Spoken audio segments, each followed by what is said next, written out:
হজে গেছে, বলেন সুবহানাল্লাহ। ওনার মুখ থেকে আমি শুনেছি যে কাজের মেয়ে হজে গেছে। হজ কার জন্য কবুল হয়ে যায় বলা যাবে না, এই জন্য নিয়ত করতে হবে। কি করতে হবে? নিয়ত করতে হবে যে আমার জীবনে একবার হলো যেন আমি হজে যাইতে পারি। ঠিক না? ঠিক।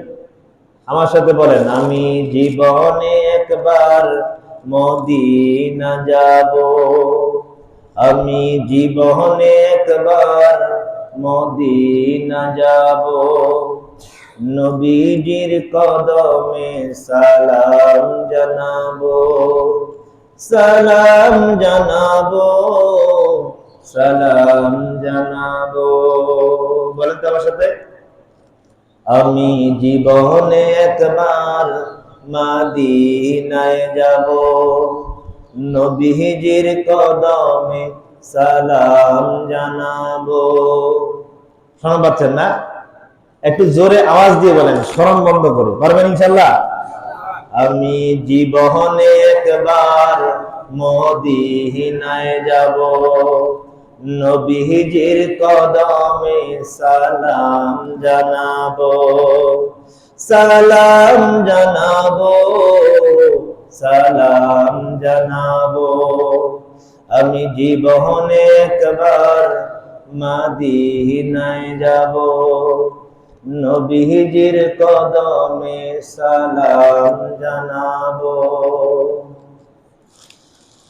আরাফাতের ময়দানে গেলে জীবনের গুনাহ মাফ হয়, আরাফাতের ময়দানে গেলে জীবনের গুনাহ মাফ হয়, খোদার রহমত সে তাই রাত দিন বর্ষণ হয়। মারহাবা বলেন।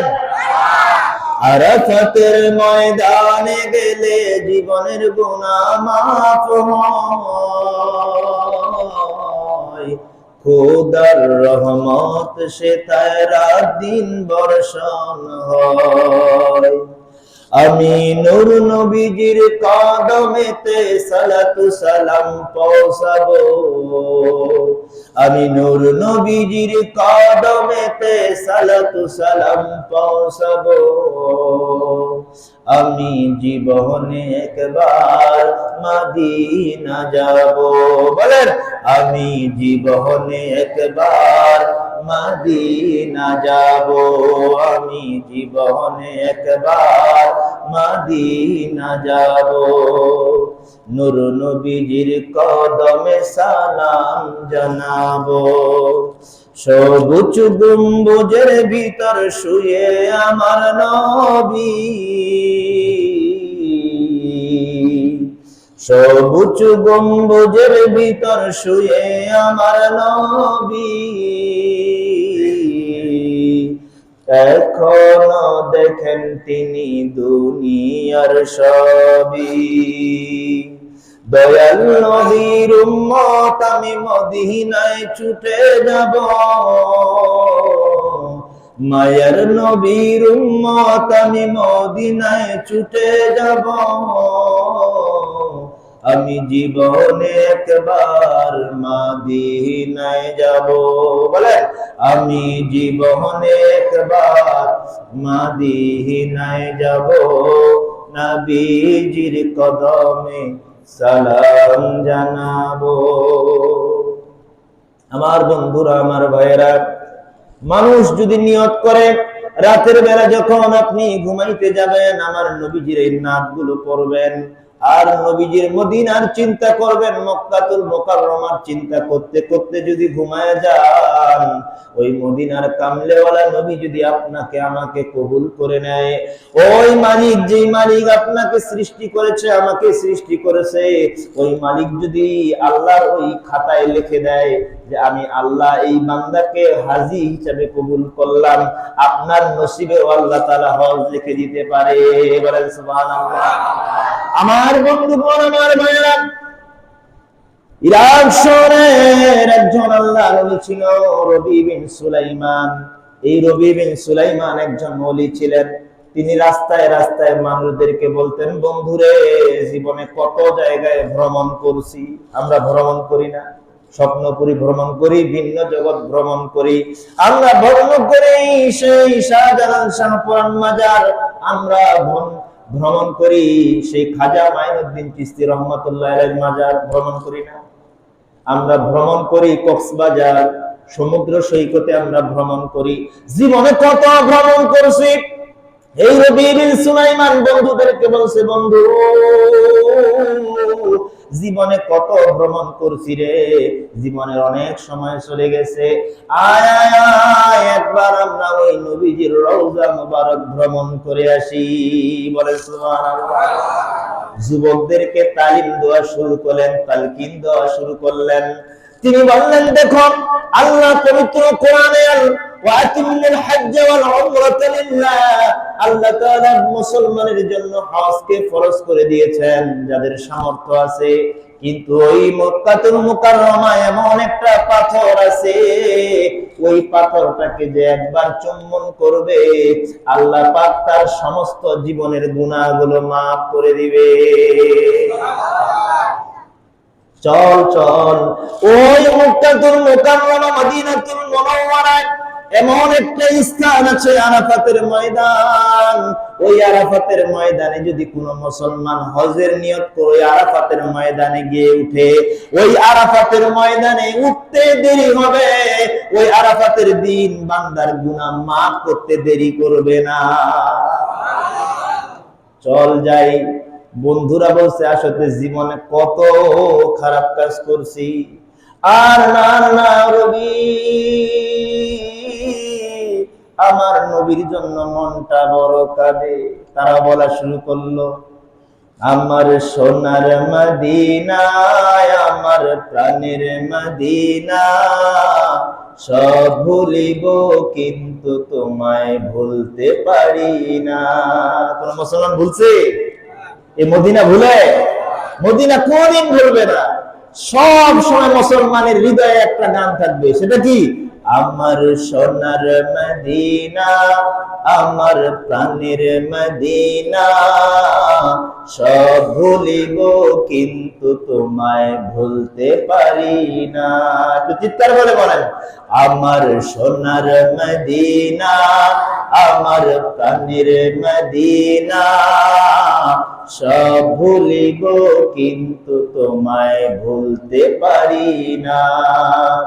ভুলিনি ভুলব না, ভুলতে পারি না, ভুলিনি ভুলব না, ভুলতে পারি না, আমার সোনার মদিনা, আমার প্রাণের মদিনা, সব ভুলিব কিন্তু তোমায় ভুলতে পারি না।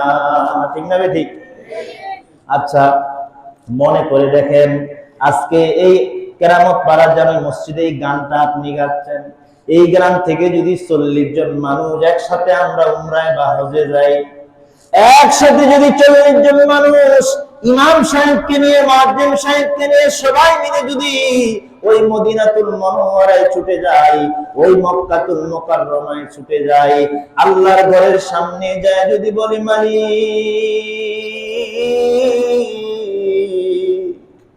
বড় আশা ছিল এই বাইতুল্লাহর সামনে জিয়ারত করব, মালিক আজকে কাবা ঘরের সামনে হাজির হয়েছি। এই কাবা ঘরটা এমন একটা ঘর, এই ঘরের চতুর্পাশে আপনি সেজদা দিতে পারবেন না, পূর্ব না পশ্চিম, সব দিকে দিকে যখন সেজদা দিয়ে আমার মালিককে বলবো, মালিক ও মায়ার নবী গো, কেমনে তোমায় পাবো গো, স্বপ্নে এসে দাও না বলে আমি সেইভাবে চলিব গো। আমার নবীজিকে যদি জায়গায় ডাক দেয়, আমার আল্লাহকে বলি, আল্লাহ জীবনের সবটুকু ভালোবাসা নিয়ে তোমার বাইতুল্লাহর সামনে হাজির হয়েছি। এই যে রাতের গুনাহগুলো, দিনের গুনাহগুলো, জীবনের 65, 60, 70, 80 বছরের গুনাহগুলো আপনার কাবার সামনে পেশ করছি। আল্লাহ আমি গুনাহগার, আমার মতো গুনাহগার এই দুনিয়ার জমিনে নাই। আল্লাহ সব গুনাহগুলো নিয়ে আমি আপনার দরবারে হাজির হইছি, মালিক আপনি আমার গুনাহগুলো মাফ করে দেন। এই 40টা লোক হাত উঠাইতে দেরি হবে, কিন্তু আল্লাহ গুনাহ মাফ করতে দেরি করবে না। ঠিক না ঠিক? আমরা যখন মক্কাতুল মুকাররমা পার হয়ে মদিনাতুল মুনাওয়ারায় যাব, ওই মদিনাতুল মুনাওয়ারার সামনে আমার নবীজির কাছে যখন যাব, ওই নবীজির কাছে যখন যাব, আমার নবীজিকে যদি বলি দোজখের কিনারে দাঁড়িয়ে আমি তোমার দিকে ফিরে চাই হে রাসূল, তোমার সুপারিশ চাই। মনে করেন আপনি আমার নবীর সামনে, আমি আপনার নবীজির রওজার সামনে দাঁড়ায় দাঁড়ায় বলছি দোজখের কিনারে দাঁড়িয়ে আমি তোমার দিকে ফিরে চাই হে রাসূল, তোমার সুপারিশ চাই। তোমার দিদার যদি নাহি পাবো, তোমার দিদার যদি নাহি পাবো, খোদার দিদার বলো কেমনে পাবো। ঠিক না বেটি? আল্লাহ নবীর চেহারা মোবারক দেখতে চান না? স্বপ্নে দেখতে চান না? হাদিসে এসেছে কোন মানুষ যদি, কোন মুসলমান যদি আমার নবীজির চেহারা মোবারক দেখে, তার জন্য জান্নাতটা ওয়াজিব হয়ে যায়। বলেন সুবহানাল্লাহ। জান্নাত তার জন্য হারাম হয়ে যায় যদি কোন মুসলমান স্বপ্ন যোগে আমার নবীজিকে দেখে, সঙ্গে সঙ্গে তাকে বিশ্বাস করতে হবে যে সে জান্নাত পেয়ে গেছে। বলেন সুবহানাল্লাহ। এই জন্য ইবলিস শয়তান সবার সুরত ধরতে পারবে, স্বয়ং আল্লাহর সুরত ধরবে। দাজ্জাল এসে বলবে আমি আল্লাহ, কিন্তু আমার নবীর সুরত কোন শয়তান ধরতে পারবে না। জোরে বলেন সুবহানাল্লাহ।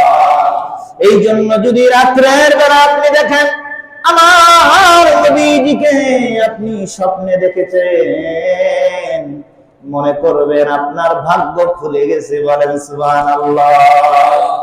আপনার জন্য জান্নাত ওয়াজিব হয়ে গেছে, জাহান্নাম হারাম হয়ে গেছে। এই জন্য রাত্রে যখন ঘুমাবেন মনের মধ্যে আকাঙ্ক্ষা নিয়ে ঘুমাবেন, আহা নবী আমার জানের জান, নবী আমার প্রাণের প্রাণ, বাঁচে না আমার প্রাণ নবী যে কোথায়, কে যাবি ভাই নিয়ে যায় আমায়। এইসব গান গাবেন। গান তো বহুত শুনছেন, শুনেন নাই? এই জন্য এখন তো নাতে রাসূল পারেন না, এই যে গাইতে বলতেছি শরম পাচ্ছেন, কারণ গজল গাওয়া আপনারা ছেড়ে দিচ্ছেন। পান খোয়া, বিড়ি খোয়া, আর জমি ঠেলা, আর জমি নোয়া, আর ধান কাটা, আর গহম কাটা, আর বাদাম ওঠা, আলু ওঠা, এই ছাড়া আমার আর কোনো কাজ দুনিয়াতে নাই। সব ভুলে গেছি আমরা। ভুললে লাভ আছে? আপনাকে কবরে যাইতে হবে, এটা সব। কিন্তু মনে করেন ভাগ্যে যদি একবার স্বপ্ন যোগে আপনি নবীকে দেখে ফেলেন, জীবনের সব গুনাহ মাফ। বলেন সুবহানাল্লাহ। রবি বিন সুলাইমান বলছেন, বন্ধু, জীবনে অনেক সময় পার করেছি, এবার নবীজির রওজা মোবারকটা যায় দেখে আসি। যে রওজা মোবারক আমার নবীজি শুয়ে আছে, ওই মক্কাতুল মুকাররমা না দেখে, মদিনাতুল মুনাওয়ারায় নবীজির জিয়ারত না করে যেন আমাদের মরণ না হয়। সব যুবকগুলো একত্রিত হয়ে টাকা জমা করা আরম্ভ করলো। 1 বছর ধরে টাকা জমালো। জমানোর পরে এবার মুআল্লিমের কাছে যাবে টাকা জমা দিতে। বলছে, বন্ধু চলো একসাথে বের হই। একসাথে সবাই বের হলো। পথের মধ্যে রবি বিন সুলাইমান একটু দাঁড়ালেন, বন্ধুদেরকে বললেন, বন্ধু তোমরা সামনে আগাও, আমি যাচ্ছি। সামনে বন্ধুদেরকে আগায় দিলেন। পথের মধ্যে একটা নারীকে দেখলেন। নারীটা যদি বেপর্দা বেপরোয়া হতো তাহলে কোনো কথা ছিল না, কিন্তু দেখলো হাত মোজা, পা মোজা, এরপরে মুখের মধ্যে পর্দা, গোটা শরীরের মধ্যে বোরখা। এই নারীটার প্রায় 12টা থেকে 13টা বোরখার মধ্যে তালিওয়ালা একটা বোরখা পরে এই নারী একটা মরা গাধা বা একটা মরা দুম্বা ওই গোস্তগুলো কেটে কেটে ব্যাগের মধ্যে ঢুকাচ্ছে। রবি বিন সুলাইমান বলেন, আমি যাব আল্লাহর বাইতুল্লাহ জিয়ারত করতে, আমার চোখের সামনে এরকম একটা ঘটনা ঘটতেছে, নিশ্চয় মুসলমানদেরকে খাওয়াবে। এই নারীর মতলব ভালো না, কারণ মুসলমানদের জন্য মৃত প্রাণী খাওয়া কি বলেন তো? حرمت عليكم الميتة والدم ولحم الخنزير وما أهل لغير الله। আল্লাহ কোরআনের মধ্যে বলে দিলেন 6 পারার মধ্যে, যে মুসলমান তোমাদের জন্য মৃত পশুর মাংস খাওয়া হারাম। বিজ্ঞান রিসার্চ করে বের করেছে বলে কেন মৃত প্রাণীর বস্তু আল্লাহর নবী এবং আল্লাহ নিষেধ করলেন? কারণ যখন কোন পশুকে জবাই দেওয়া হয় তার রক্তের সাথে সমস্ত জীবাণুগুলো বের হয়ে চলে যায়। বলেন সুবহানাল্লাহ। কিন্তু আমরা অনেক সময় দেখি যে কিছু মানুষ গুতা মারে। কি মারে? গুতা মারে না? গুতা মারার সঙ্গে সঙ্গে আর মরে না, শেষ মারা গেল। তখন সেটা স্টক করলো। কি করলো? স্টক করলে রক্তটা বের হবে? হবে না। এই জন্য গুতা মারা যাবে না। আপনি রক্তগুলো কেটে দিবেন, শ্বাসনালীর রক্তটা আস্তে আস্তে বের হবে। যত দূর পর্যন্ত রক্ত আছে তার শরীরে শক্তি দিবে, রক্তটা বের হয়ে আসবে, জীবাণুটা বের হয়ে আসবে। এই জন্য গুতাগুতি করা যাবে না। ওই মানুষগুলো যখন মৃত প্রাণী খাবে, এই যে জীবাণুগুলো 6 ঘন্টার মধ্যে তার শরীরে বিস্তার করা আরম্ভ করে দেয়। আস্তে আস্তে করে এই জীবাণুগুলো বড় হওয়া শুরু হয়ে যায়। 6 ঘন্টার মধ্যে বড় হয়ে ওই শরীরটাকে খাওয়া আরম্ভ করে দেয়। আর ওই মৃত প্রাণীর গোশত যদি মুসলমান বা কোনো মানুষ খায় তার জন্য ক্ষতি হবে। কি হবে? শারীরিক ক্ষতি হবে। এই জন্য খাওয়া নিষেধ করেছেন আল্লাহ। আমার বন্ধু বান্ধবী বিন সুলাইমান আর দেরি করলেন না, সঙ্গে সঙ্গে ওই নারী পিছু নেওয়া শুরু করলেন। পিছু নিতে নিতে দেখে নারী বাজারের দিকে যাচ্ছে, আর একদিকে ওই নারীর পিছন দিক দিয়ে তিনি ফলো করলেন যে বাজার যেহেতু যাচ্ছে না, এই মহিলাটার উদ্দেশ্যটা অন্য। যদি বাজারে যাইতো তাহলে বুঝতাম এই নারী মরা গাধার বা এর দুম্বার বস্তুটা বিক্রি করবে, কিন্তু বিক্রি করলে তো বাজারে যাইতো। বাড়ির দিকে রওনা করলো, ঘরের মধ্যে ঢুকে গেল। রবি বিন সুলাইমান দূর থেকে ডাক দিলেন, আম্মা জান, আমি আপনার সাথে কথা বলতে চাই। বলে, না, আমি বেগানা মহিলা, আমি আপনার সাথে কোনো কথা বলবো না, আপনি চলে যান। তখন তিনি বললেন, ও আল্লাহর বান্দি, আমি রবি বিন সুলাইমান আপনাকে মা বলে সম্বোধন করছি, আপনাকে মা বলে ডাকতেছি, আপনি শুধু আমার সাথে পর্দার ভিতরে একটু কথা বলেন। বলে, ঠিক আছে। কথা বললেন যে আপনাকে আমি দেখলাম ওই মরা পশুর মাংসগুলো আপনি ব্যাগে ঢুকালেন, আবার বাড়ির দিকে নিয়ে আসলেন। কি কারণ? ওই মহিলাটা বলল, রবি রে, ও রবি, আমার স্বামী ছিল আওলাদে রাসূল। বলেন সুবহানাল্লাহ। আমরা 2 ভাবে আওলাদে রাসূল, একটা হচ্ছে নবীর বংশ, আরেকটা হচ্ছে আমার মায়ের বংশ আওলাদে রাসূল। আমরা হচ্ছে সৈয়দ বংশের লোক। আরে রবি, জিহাদের ময়দানে কিংবা আমার স্বামী ইসলাম প্রচার করতে গিয়ে প্রায় 2 থেকে 3 বছর হয়ে গেছে, কোনো খবর নাই। ঘরের মধ্যে যেগুলো ছিল আস্তে আস্তে করে বিক্রি করতে করতে সব শেষ করে দিয়েছি। আমার ঘরের মধ্যে বিক্রি করে দেওয়ার মতো এমন কোনো জিনিস আর নাই। কিন্তু আমার 3 জন সন্তান, কেউ বলেছে 2 জন সন্তান, মত পার্থক্য আছে। 3 জন সন্তান, এই 3 জন সন্তানকে আমি 1 দিন 2 দিন 3 দিন কয়েকদিন হয়ে গেছে কোনো খাওয়া দিতে পারি নাই। সন্তানগুলো সকাল বেলা উঠে বলছে, আম্মা, আজকে যদি খাওয়া না পাই মনে হয় এই দুনিয়ার আলো দেখা আমাদের জন্য আর হবে না। আমার সন্তানদের দিকে তাকাই আমি আর থাকতে পারলাম না। মায়ের মন ধৈর্য ধারণ করতে পারে না। আপনি তো জানেন আওলাদে রাসূলদের জন্য, নবীর বংশের জন্য সদকা খাওয়া হারাম, যাকাতের টাকা খাওয়া হারাম, ভিক্ষা করা হারাম, ফিতরা খাওয়া হারাম। আওলাদে রাসূলরা তো এগুলো খাইতে পারে না। রবি বিন সুলাইমান মনে মনে চিন্তা করলেন, আরে আওলাদে রাসূল কয়েকদিন ধরে না খায় আছে, বাচ্চাগুলো মরে যাচ্ছে না খেয়ে, আর আমি যে হজের টাকাগুলো নিয়ে রওনা করছি, এই হজের টাকাগুলো যদি আমার মুআল্লিমকে দিয়ে দেই, এই মানুষগুলো না খেয়ে মারা যাবে, আমার চোখের সামনে হারাম গোশতগুলো খাবে। আমি যখন আমার নবীজির রওজার সামনে দাঁড়াবো, আমি যখন আমার নবীজির রওজার সামনে মুরাকাবা করব, আমি যখন আমার নবীজিকে দাঁড়ায় দাঁড়ায় সালাম দিব, তখন যদি আমার নবী আমাকে প্রশ্ন করে, নবী রে, আওলাদে রাসূল কয়েকদিন ধরে না খেয়ে মরা গরুর গোশত খাইলো, আর তোর কাছে টাকা ছিল কিন্তু তুই হজে আসলি, আমার আওলাদে রাসূলকে সহযোগিতা করো নাই কেন নবী? আমি কি জবাব দিব নবীজির কাছে? তিনি বলে উঠলেন, আম্মা জান, মরা গরুর গোশত আপনারে পাকাইতে লাগবে না, আমি রবি বিন সুলাইমান আপনাকে আমার হজের টাকাগুলো হাদিয়া দিলাম, আমি এর পরের বছর হজ করব।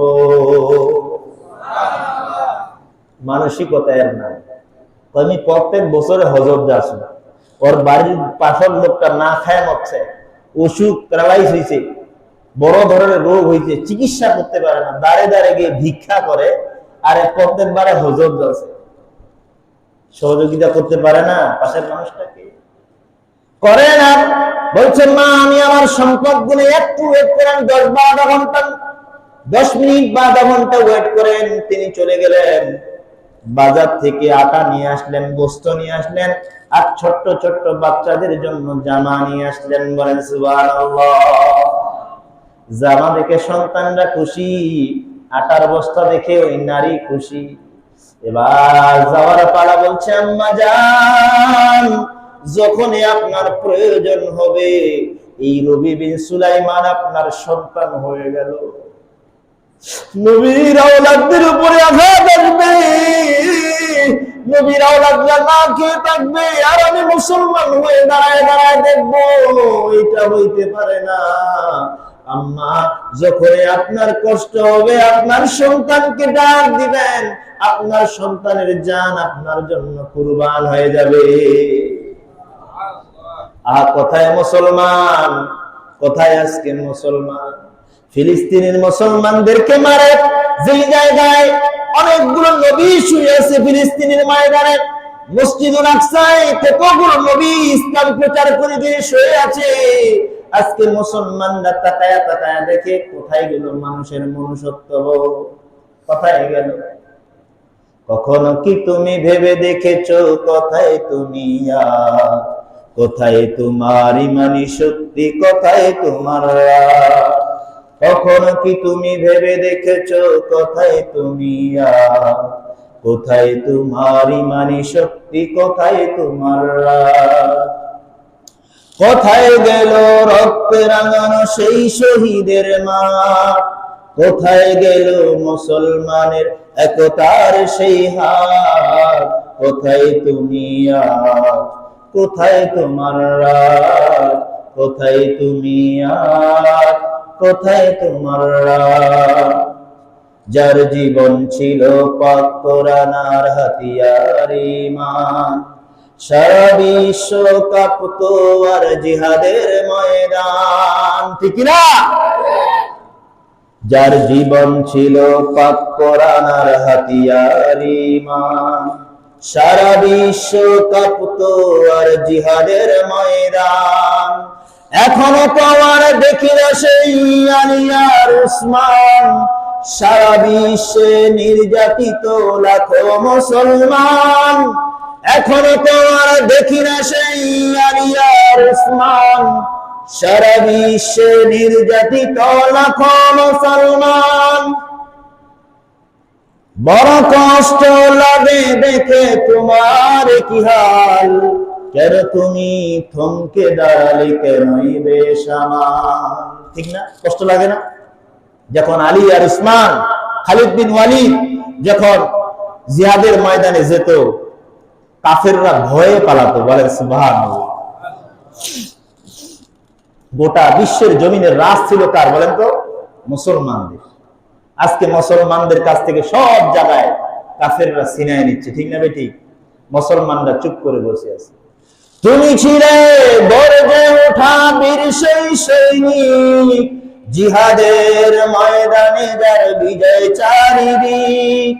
তুমি ছিলে গর্জে ওঠা বীর সেই সৈনিক, জিহাদের ময়দানে যার বিজয় চারিদিক। তুমি মুসলিম, তুমি নবীন, তুমি বিশ্বখ্যাত বীর, রাসূলের আদর্শে যার আদর্শিত শির। তাই এখনই সময় ঘুরে দাঁড়াবার লও সে হাতিয়ার, ইমানি শক্তি জাগ্রত করে দাও সে হুঙ্কার। নারায়ে তাকবীর।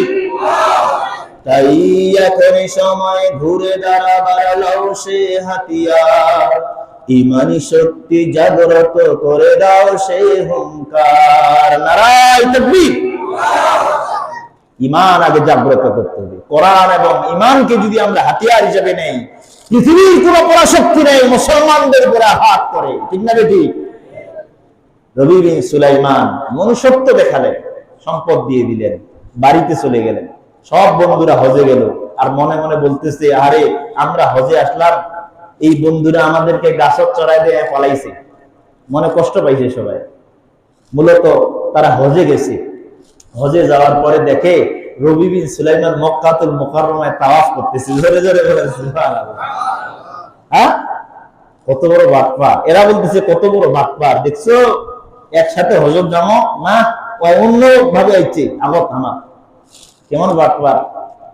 একটু পরে দেখে যে লোক, মানে নবী বিন সুলাইমান বলছে, বন্ধু নাও তো আমার টাকাটা রাখো, আমি একটু তাওয়াফ করছি তো, এখানে তো অনেক লোকের ভিড়, টাকাটা হারিয়ে যাওয়া পরে তুই টাকাটা রাখ তো। টাকাটা দিছি। একটু পরে দেখে আর নাই, মদিনায় গেছে ওইখানে।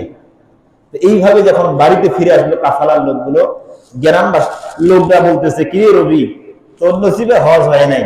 খুব মানে মানুষ ক্রিটিসাইজ করতেছে। কি করতেছে? ক্রিটিসাইজ করতেছে। তো লজ্জা শরমে বাড়ি থেকে বের হওয়া বন্ধ করে দিয়েছে। তো এসে যখন বন্ধুরা আসছে, কয় দোস্ত তোর মতো বাটপাত দুনিয়াদার দেখি নাই, তুই আর আমাকে সাজালো, আমরা সবাই গেল, যা দেখে যে তুই আরো আগত তাওয়াফ করছিস। বলেন সুবহানাল্লাহ। তাই আল্লাহর শপথ করে ভাই বলে, আমি তো এই গ্রামে ছিলাম, গ্রামের লোকদেরকে জিজ্ঞেস করেন। একটু পরে হঠাৎ করে অজ্ঞান হয়ে পড়ে যাবে, তার পূর্বে বলছে, দোস্ত তুই মিথ্যা কথা বলিস না, এই যে আমাকে টাকাগুলো থইতে দিছিলে, এই যে এত টাকা। বলেন সুবহানাল্লাহ। নবীজি আসছে, হঠাৎ করে অজ্ঞান হয়ে পড়ে গেল।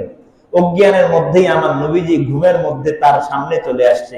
কয়, রবি তুই বিশ্বাস করতে পারতেছিস না তুমি যে হজে গেছো? কয় না। কিন্তু রাসূল আমি তো বুঝতে পারতেছি না। এই মানুষগুলো বলতেছে আমি হজে গেছি, আমার বন্ধুগুলো, এলাকার লোকরা বলতেছে আমি তো এলাকায় ছিলাম। কারটা সত্য? কয় দুইটাই সত্য। বলেন সুবহানাল্লাহ। বলে তুমি যখন আওলাদে রাসূলকে টাকা দিয়ে সহযোগিতা করছিলা, তোমার দানকে আল্লাহ এত বেশি কবুল করেছে যে তোমার বদলে একজন ফেরেশতা হজ করার জন্য মক্কাতুল মুকাররমায় নিযুক্ত করে দিয়েছে। বলেন সুবহানাল্লাহ। বলে তুমি জীবনে একবার হজ করতা, কিন্তু এই ফেরেশতা কিয়ামত যতদিন হবে না ততদিন পর্যন্ত তোমার নামে হজ চালাইতে থাকবে। বলেন সুবহানাল্লাহ। নবীজি বলেন, রে উম্মত, তোমার জন্য আমি কিছুই দিতে পারি নাই, শুধু একটা কথা শোনো, এই দুনিয়ায় তুমি ভালোভাবে চলবা, এই দুনিয়া থেকে পার হইতে দেরি হবে, আমি হাউজে কাউসারের পানি তোকে দিতে দেরি করব না। ফেরেশতারা বলা বলি করছে, এইবার কারো হজ কবুল হয়নি, রাতে বেলা ঘুমায় দেখতেছে, কারো হজ হয় না। এরকম চিন্তা করলো, নবীজি আসে বললো যে ফেরেশতার দ্বারাই হজটা করাইছে, তারপরও কবুল হয়নি। মনে আফসোস, কি মনে আফসোস, কারো হজ কবুল হয়নি। এখন ঘুমাইছে, আবার দেখতেছে ফেরেশতা, এই ফেরেশতাকে বলতেছে, দোস্ত কারো হজ কবুল না হলে একজনের কবুল হয়েছে। এখন বলতেছে কার? সে বলতেছে যে নবী বিন সুলাইমানের হজটা আল্লাহ কবুল করে নিয়েছে। বলে সুবহানাল্লাহ। বলে তাই নাকি? বলে হ্যাঁ, শুধু তাই নয়, নবী বিন সুলাইমানের হজের কারণে সমস্ত হাজীদের হজগুলোই আল্লাহ কবুল করছে। বলে সুবহানাল্লাহ। এই জন্য আল্লাহওয়ালা হতে হবে, তাকওয়াবান হতে হবে, দানশীল হতে হবে, পরোপকারী হতে হবে। যদি আপনি পরোপকার করতে পারেন, পরের ভালো করতে পারেন, গীবত ছাকায়াত না করে মানুষের উপকার করতে পারেন, তাহলে আল্লাহ আপনার উপকার করবে ইনশাআল্লাহ। আল্লাহ পাক রব্বুল আলামিন